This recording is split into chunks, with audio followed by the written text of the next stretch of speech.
¿Quién pasa por programa?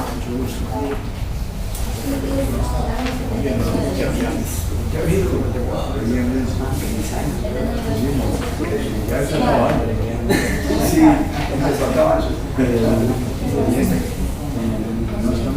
Bien, ¿ya empezaste los cursos? Sí, ya empecé. Empecé los cursos y no sé cómo era.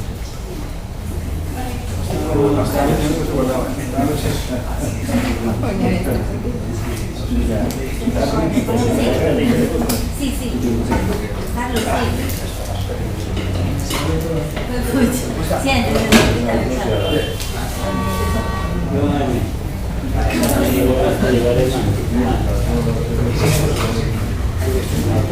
Contra el hermano Jaime, me tiene extrañado, hermano. Me tiene gratamente extrañado, está muy bien raro. Sí. Él también.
Bueno, buenas noches. Hoy nos acompaña el profesor Carlos Mesa, él es profesor ya jubilado de la Universidad Nacional, arquitecto, trabajó muchos años en la Facultad de Humanidades, tiene pues estudios en historia, tiene maestría en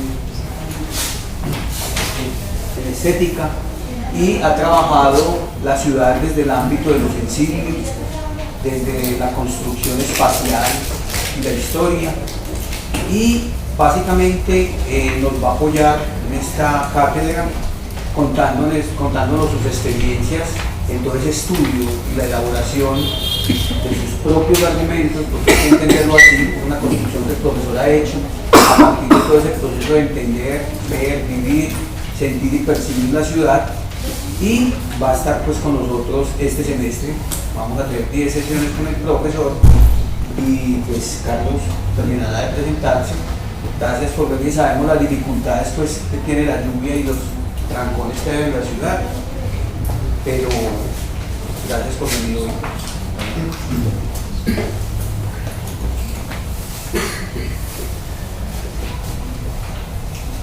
Buenas noches. No sé qué pueda pasar, Vanessa, si me paro del puesto, ¿no?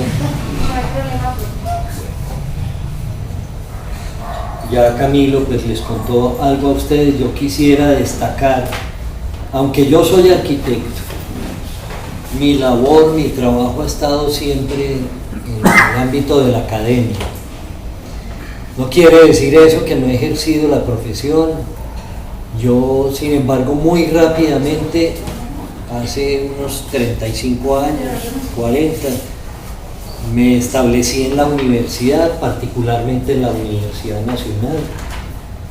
Allí he desempeñado todo tipo de labor. Hoy soy un profesor pensionado, pero no pierdo ningún vínculo. Puedo decir que todavía pertenezco a la Escuela de Estudios Filosóficos y Culturales, la misma escuela donde han estado y permanecen el profesor Jaime Civillé y el profesor Juan Gonzalo Moreno, que ya estuvieron trabajando con ustedes o que van a trabajar. Mi campo de labor es la estética. La estética que habrá que entenderla un poco más allá del ámbito de la filosofía, o sea, no es la estética filosófica, es una estética contemporánea, una estética que está preocupada por considerar y comprender más bien todos los hechos del comportamiento afectivo, emotivo, emocional del ser humano, y unos hechos que los considera los soportes de la relación entre unos y otros. Es una estética pues bien ampliada. Yo no dejo de ser arquitecto, incluso tengo 3 hijos arquitectos.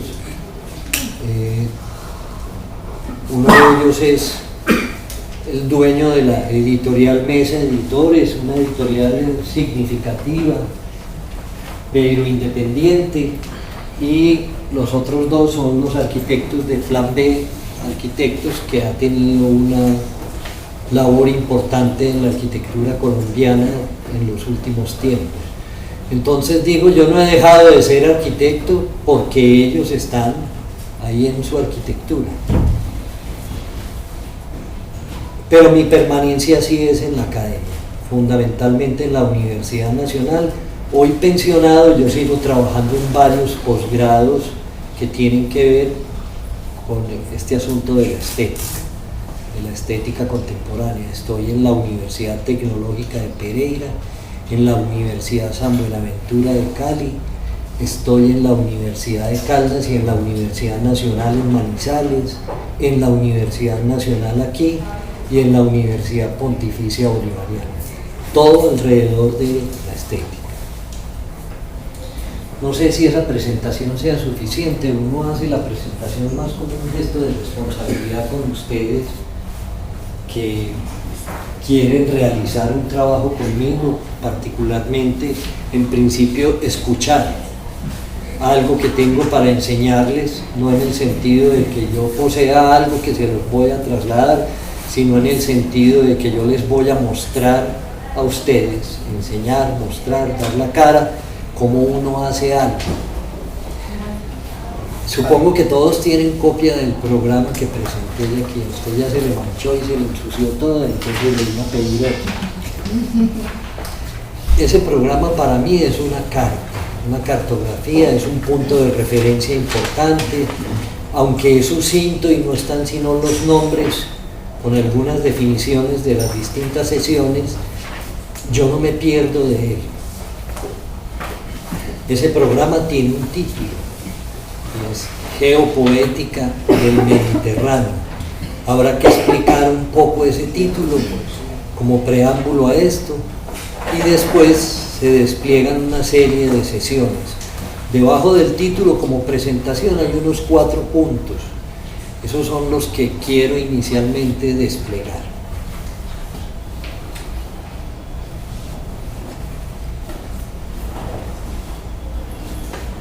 El Mediterráneo es enorme, y Mediterráneo no existe. Tal vez lo que existen son muchos Mediterráneos, no uno solo.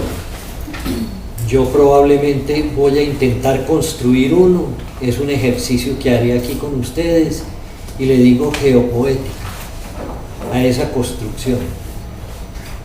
Es como una emergencia, una creación de la tierra, geopoética. Invención de la tierra, sobre la tierra, en la tierra, descripción de la tierra. Y tierra entendido tal como la raíz griega misma lo indica, no es simplemente el pantano.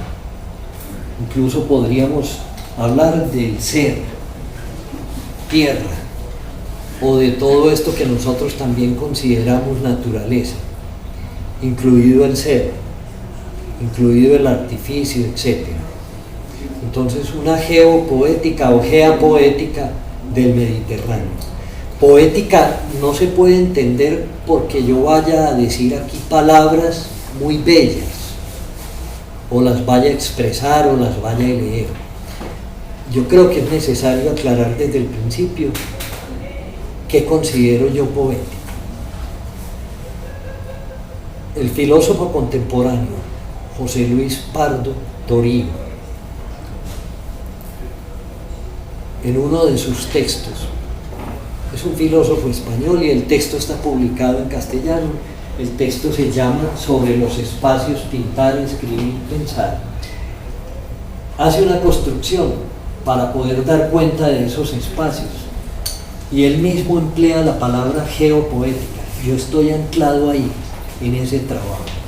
Voy a leer, comentado, un fragmento de ese texto donde se aclara exactamente eso.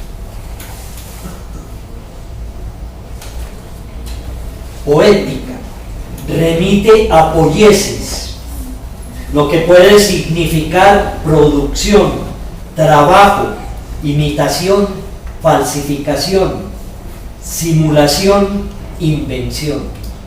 Repito, poética remite a poiesis, lo que puede significar producción, trabajo, imitación, falsificación, simulación, invención. Trabajo, más bien labor, pero elaborar la tierra es labrarla, y labrarla es pintarla, tatuarla, maquillarla, cosmetizarla, ponerle una máscara, un disfraz, teñirla de sangre o de sudor, hincharla de signos, duplicarla, esconderla, ocultarla, suplantarla. Imitación, falsificación. Imitación y falsificación están entre comillas. Es decir, no es falsificación en el sentido peyorativo o en el sentido de lo que no es o de engaño, aunque lo conserva, sino falsificación más bien de acuerdo a ese conjunto de sinónimos que viene expresando lo que voy leyendo. Falsificación como creación, como invención. Y si algo somos, es que somos seres poéticos. Es decir, para existir tenemos que inventar nuestro propio mundo. Y si esa invención de mundo, si esa invención que yo hago cotidianamente, por ejemplo, de mi cuerpo, cuando lo maquillo, lo visto, etc., es falsificación, entonces somos unos falsificadores. Y lo podríamos entender como un asunto vívido o vital, como se dice. No podemos vivir sin inventarnos, sin inventar como condición pues natural del ser humano que somos. La tierra, la profunda, la natal, la primera, la mítica, no proviene de un pasado remoto, prehistórico o inmemorial, cuyas huellas puedan rastrearse en los mitos. La sociedad, a través de sus poetas inspirados, inventa su pasado como inventa su tierra natal. Invención y producción, finalmente, pero no como creación de la nada, sino como retoque, recomposición, parchamiento, disfraz, y como retoque o invención que jamás encuentra su origen en el sujeto o en un sujeto colectivo voluntario y consciente, sino solo en los hábitos, en los hábitats, en los espacios en los que nacen tanto los sujetos individuales como los colectivos. Es una frase densa, es un párrafo denso, pero es reiterativo. Y yo quisiera que nos quedáramos con la idea no simplemente aristotélica de poética, de aquella manera como está compuesta o se compone una tragedia griega, sino poética en cuanto a poiesis, es decir, en cuanto a invención o creación. Entonces, si el título de este conjunto de sesiones es Geopoética del Mediterráneo, El ejercicio que yo voy a tratar de enseñarles, es decir, a mostrarles, es un ejercicio de invención o de creación del Mediterráneo. Por eso les decía al principio, no hay un Mediterráneo, hay múltiples Mediterráneos. Yo voy a hacer un ejercicio de invención o de creación de Mediterráneo y lo voy a iniciar hoy. Yo no sé si habrá algún Mediterráneo distinto al inventado o al creado. No sé si podrá haber. Alguien dirá o pensará, allá está. Bueno, al que tal vez vamos a visitar más tarde, por allá en mundo. Allá está, ese está. Supongamos que sí. La tesis o la afirmación o la aserción es que ese que hay allá es un invento, es una creación humana compleja, es una escritura en la tierra, sobre la tierra, de la tierra.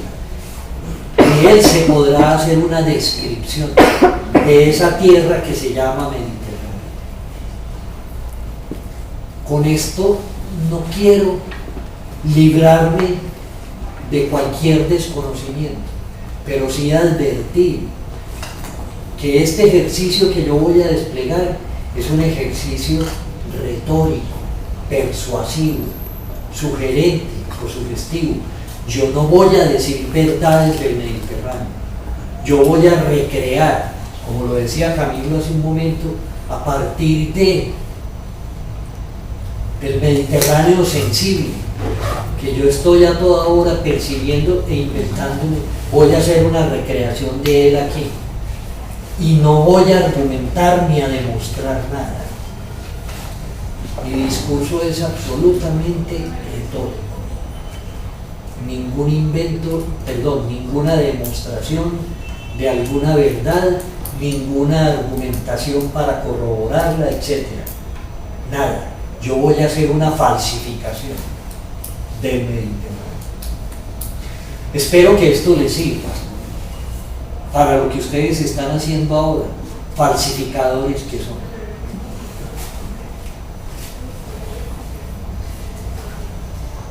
Me pueden interrumpir cuando quieran. Tenemos 10 sesiones y si algo que está ahí escrito no se cumple, no quiere decir que no se vaya a ver, simplemente lo vamos aplazando y habrá momentos en que yo voy a acelerar. La cartografía que tengo, el Egeo, pero miren que primero digo mar de contactos, esa es mi primera invención, lo digo yo, lo sugiero yo. El Egeo, un mar, un montón de contactos. El contacto es un asunto del tacto o de el sentir en la piel. El Egeo, segundo paso, la segunda etapa, un mar de entretenimientos, un montón de entretenimientos. Entretenerse en el sentido exacto. Entretenerse es tenerse juntos, los separados que somos, y nos tenemos que tener juntos como un asunto también bíblico para poder vivir. Uno no quiere estar solo. Por aquí viene una ligera explicación de lo que es un hecho afectivo. Un hecho afectivo es un hecho del comportamiento humano de entretenimiento. O sea, es una manera de tenerse juntos unos y otros. El Egeo es también un mar de entretenimientos.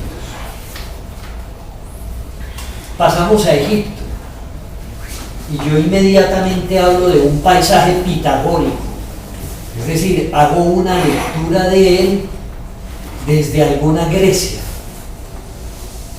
que iré construyendo. Vamos a Creta y propongo un rodeo por el sentido recto. El sentido recto u ortográfico que se ha construido en Egipto, en ese paisaje pitagórico, o correcto. Y hacerle rodeos al sentido recto es lo que hace la vida. porque la vida no va en un sentido rectilíneo, sino que se anda por rodeos, siempre manteniendo la posibilidad de entramarse en ese sentido recto y quizá de inducir. Entonces, Creta, el laberinto, un rodeo. Delfos, lo denomino una gruta invadida, la gruta, el antro, antes de que el mundo griego estuviera en orden, antes de que lo ocuparan los dioses olímpicos, una gruta que va a ser invadida por Apolo.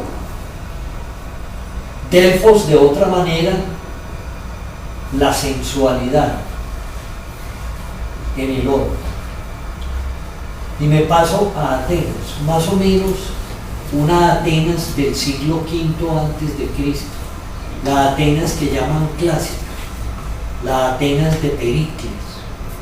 Y ahí quiero plantear una construcción, una creación poética de un mundo extravertido hacia afuera, en contraposición a la Roma que viene a continuación, que es la Roma imperial, que la considero un mundo introvertido.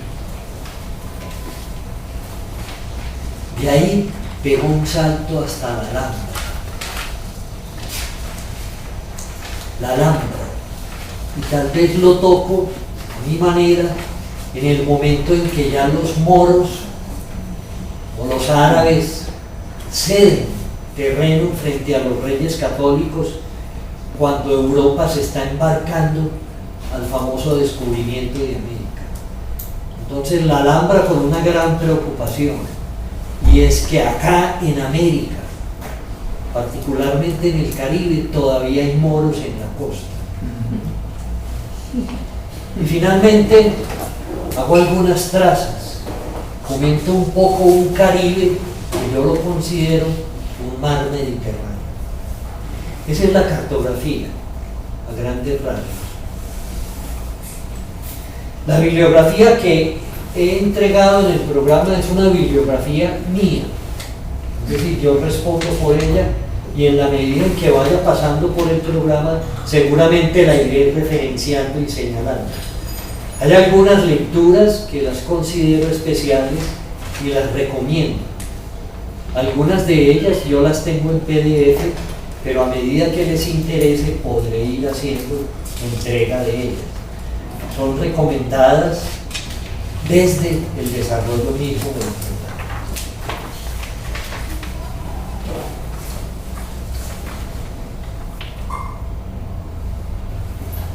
Mi mirada al Mediterráneo es pues una invención afectiva, emotiva. Alguien tendrá que juzgarla como poética. Yo le digo geopoética porque estoy enmarcado, lo decía, en la labor del filósofo José Luis Pardo. Pero esto tendrá que calificarlo otro, no yo. Poética en cuanto a invención.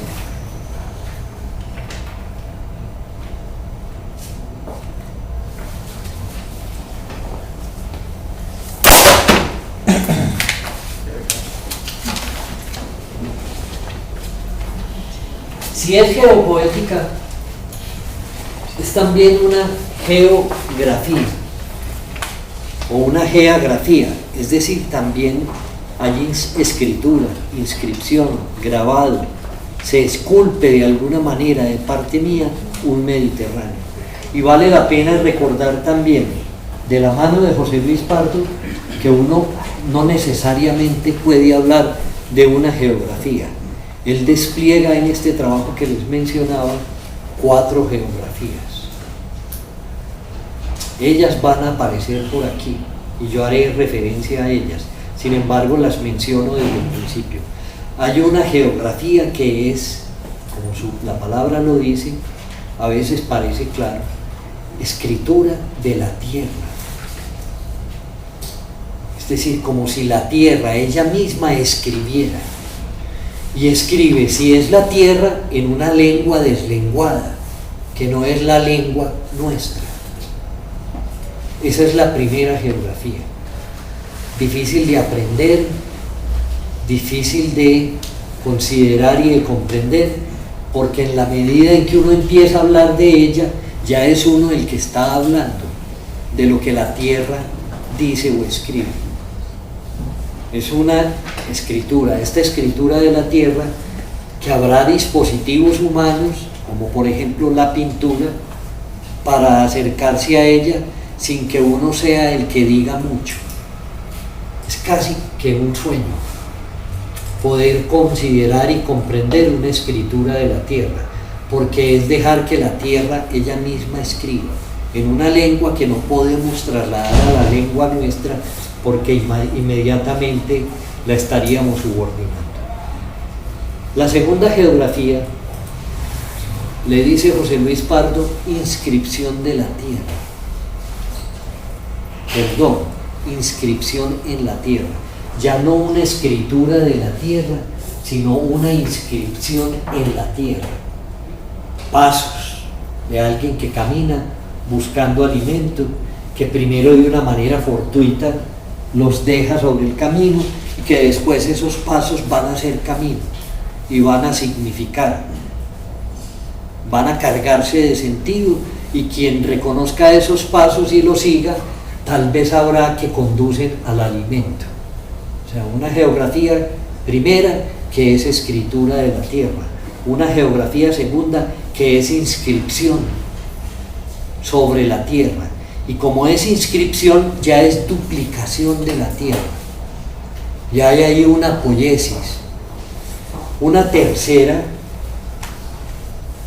dice José Luis Pardo, es sobre la tierra, y aquí hay una operación un poco más compleja, porque la tierra puede ser un papel, y entonces yo escribo sobre un papel o pinto sobre un papel, ya no es sobre el suelo, sino sobre otro medio que quizá está duplicando el suelo, una duplicación tan extraña como la que hacemos cuando comemos o cenamos sobre una mesa. La mesa es una tierra que ha sido duplicada porque a nosotros no nos gusta, tal vez no nos conviene comer sobre el suelo, mínimo tendemos un mantel, por más que en el mantel queramos mantener esa idea de que es suelo, y el mantel tal vez sea de flores o de frutos o de árboles, pero siempre nos sentamos, por ejemplo, no sobre el suelo, sino sobre una duplicación de la escala o del asiento terrestre.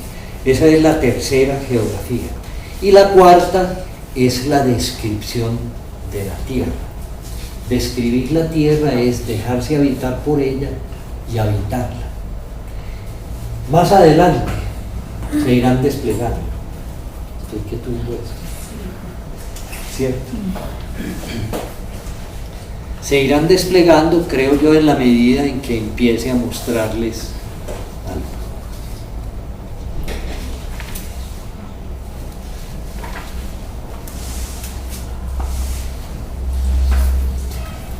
No sé si este preámbulo les haya planteado alguna pregunta o alguna cosa. Yo sé que no está claro y no puede estar claro.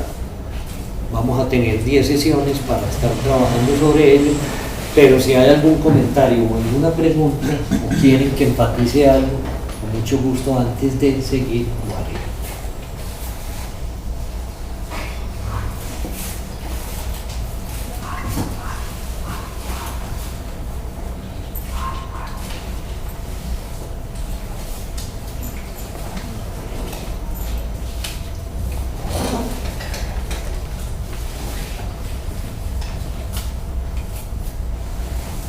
Ha habido suficiente énfasis de mi parte en lo que considero poiesis, poética. ¿Ustedes les resulta eso nuevo o es algo, yo estoy seguro que ya lo hemos pensado? Hay necesidad de subrayarlo. Es un ejercicio el que voy a hacer de invención y tiene sus riesgos. De una vez advierto, yo no soy ni filósofo ni especialista en Grecia. Mi trabajo se ha ubicado por distintas razones ahí, pero no puedo dar cuenta en la totalidad, sino de algunos aspectos. Pero de ninguna manera soy erudito sobre ese tema de Grecia, bastante respetable, y del cual puedo decir lo mismo que decía del Mediterráneo. No hay una Grecia, hay multitud de Grecias. Cuando yo me refiera a ella, seguramente tendré que decir a qué Grecia. Está claro que lo que voy a hacer aquí es un invento.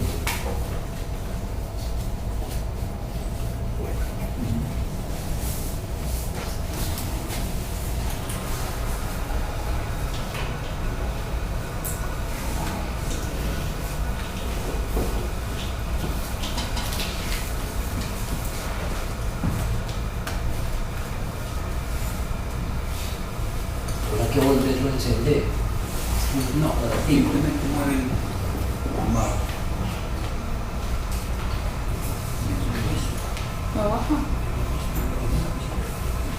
O sea, encenderlo otra vez.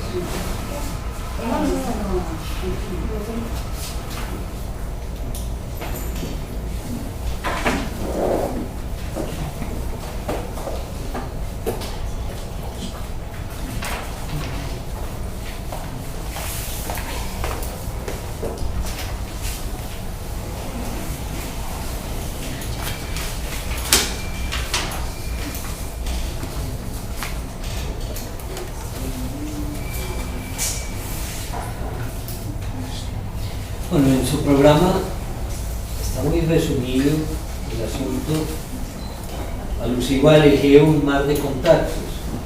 Realmente en cursiva está puesto Tiresias y Acteón. Eso es un mito.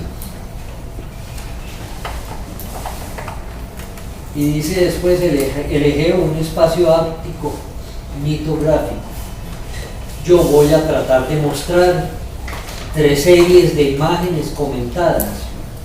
Una se llama La muerte de Egeo en el Cabo Sunium, la otra se llama Leucos y Portulanos, el paisaje costero de los Cabos Blancos, y la tercera, el espacio del tiento del bastón, y es otro mito, Acteón y Tiresias.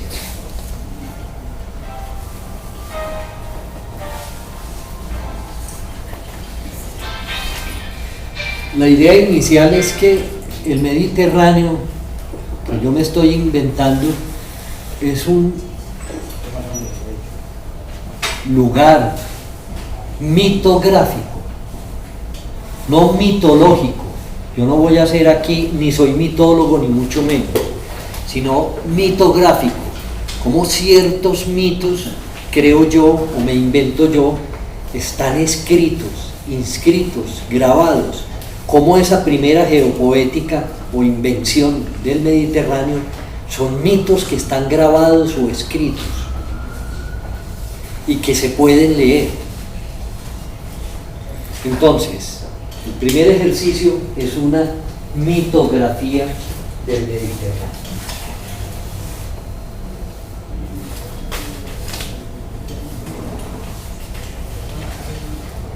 Si ustedes siguen así de serios, yo pues no sé si sea capaz de volverme a parar, porque estoy demasiado confundido y asustado. Yo sé que yo llevo más o menos, yo reconozco aquí que hay personas en la condición mía. Llevo más o menos 40 años de profesor y por fortuna todavía me da susto cada que empiezo una actividad de estas. Eso me han dicho que lo hace sentir a uno vivo, pero la vida a veces duele y preocupa. Tendré que estar leyendo fragmentos y mirando estas hojas y tratando de pararme, pero voy a tratar de que no se vuelva desanimada la cosa.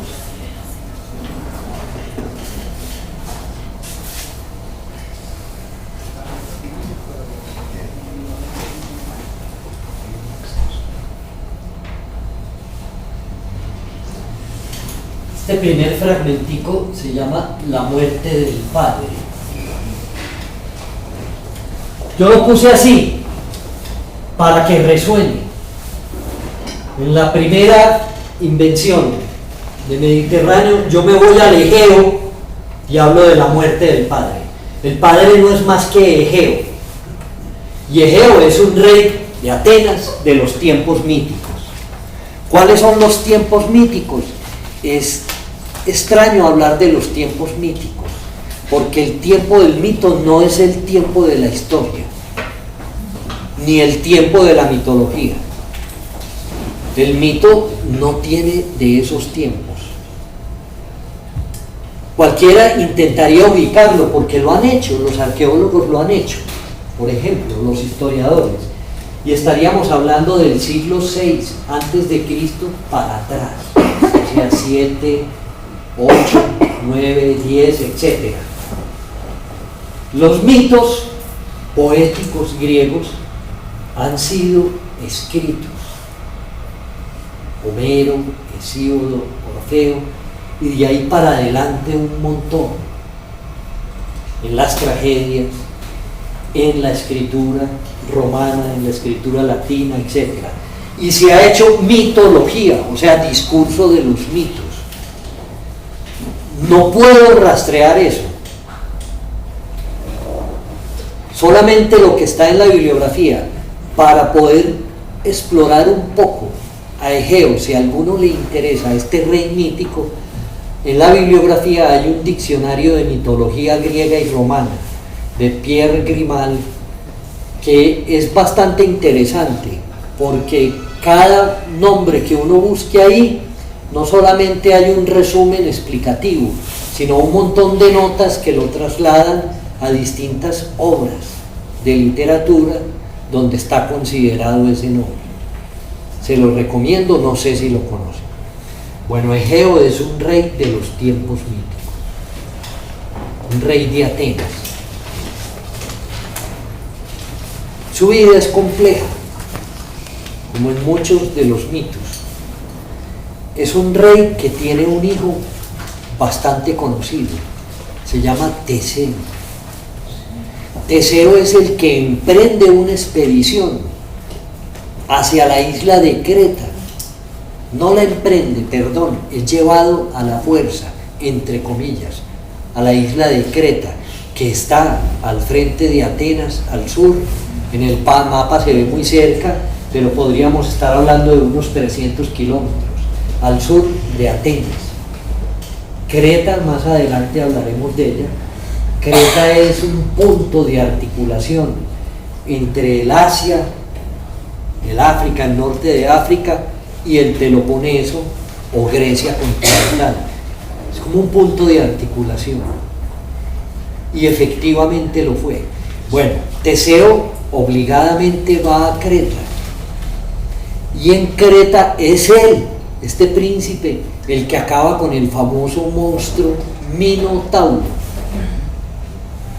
el ser que es mitad hombre y mitad toro, y que parece que es un animal o un monstruo violento encerrado en un mundo extraño que se llama el laberinto, construido por un ser aborrecido que es Dédalo, el artesano. En ese laberinto está el Minotauro. Teseo es capaz de acabar con él y liberar así a su pueblo Atenas, a la patria de su rey, de su padre rey, de un suplicio. Teseo allí en Creta logra hacer eso por la ayuda, por la compañía de Ariana. Ariana es una princesa. Yo voy a volver a contar el cuento con calma. Ariana allí es una princesa que establece una relación amorosa, erótica con Teseo, y entonces le ayuda, le da claves para que cuando entre al laberinto pueda acabar con el Minotauro y salir victorioso. Ella le ayuda y él la cautiva no solamente con el amor, sino con la promesa de que se regresará con ella a Atenas. En esta imagen Es del pintor, se le ha dicho, simbolista británico de finales del siglo XIX, principios del siglo XX, John William Waterhouse, simbolista, pero es un pintor, como ustedes ven, bastante figurativo. Se le dice pre-rafaelista también porque no sigue la academia del artista Rafael renacentista, sino que hay mucha libertad en su pintura. Waterhouse se ha dedicado a pintar muchos mitos. En pleno siglo XX, principios del siglo XX, muchos mitos. En la pintura de él hace mitopintura o mitografía, recrea, crea, inventa, como en este caso a esa princesa Ariana. No sé si recordarán, Ariana es la del famoso hilo, que se ató Teseo cuando entró al laberinto y por donde él iba recorriendo iba el hilo y después lo recuperó y pudo salir, como hicieron Hansel y Gretel con el pan, que esos estuvieron de malas porque los panecitos se los comieron las aves y entonces en el momento de regresar tuvieron que buscar otras huellas y sufrieron un rodeo que es el cuento, ¿cierto? Ariana está aquí. Esto es una invención de un británico, de un inglés en pleno siglo XX. Tiene un acervo cultural, es decir, ha leído, sabe noticias, ha visto otras pinturas y es una bella mujer en una pose bastante sugestiva. Tal vez el traje esté imitando un peplo, hasta donde él lo podía conocer, recostada en una silla, al parecer dórica, sobre una baranda o un sillar, en un borde marino, palaciego, en un borde marino. Allá se ve un barco velero y remero que arriba, que va a atracar a ese puerto, y ella sueña tal vez con Teseo. Es decir, hay cierta melancolía en ella, cierta espera de Teseo. Ariana, yo no me puedo recostar aquí. Ariana y Teseo.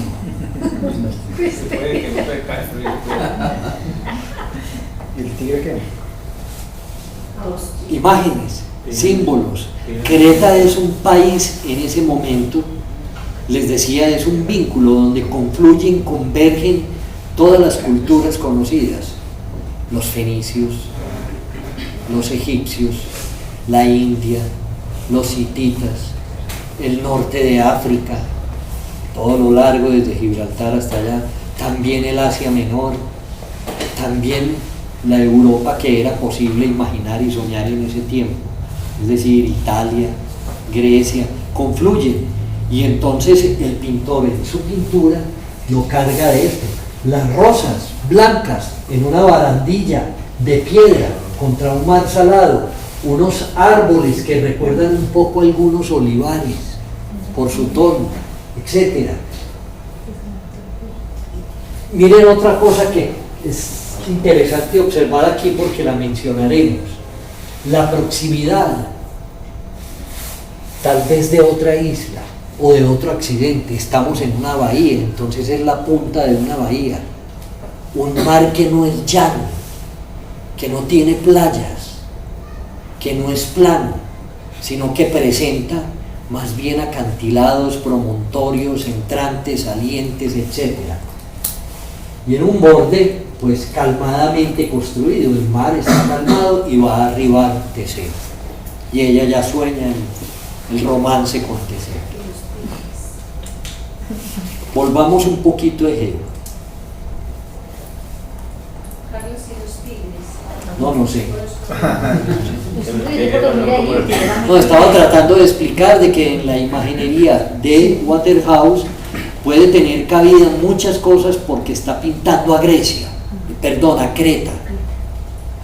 Está pintando a Creta, exactamente el palacio del rey Minos, su padre. Minos y Pasífae son los dos reyes míticos también que son los padres adoptivos del Minotauro. el monstruo este que ha estado en la pintura hasta Picasso y hasta hoy, etc.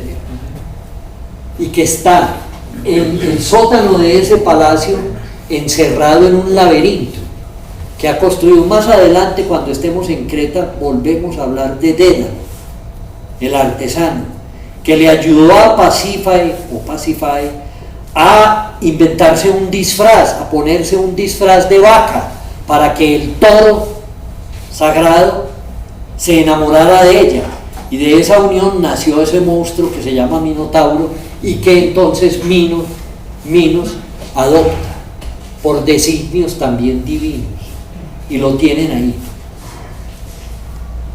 Egeo, en sus conflictos entre Atenas y Creta, tienen una deuda.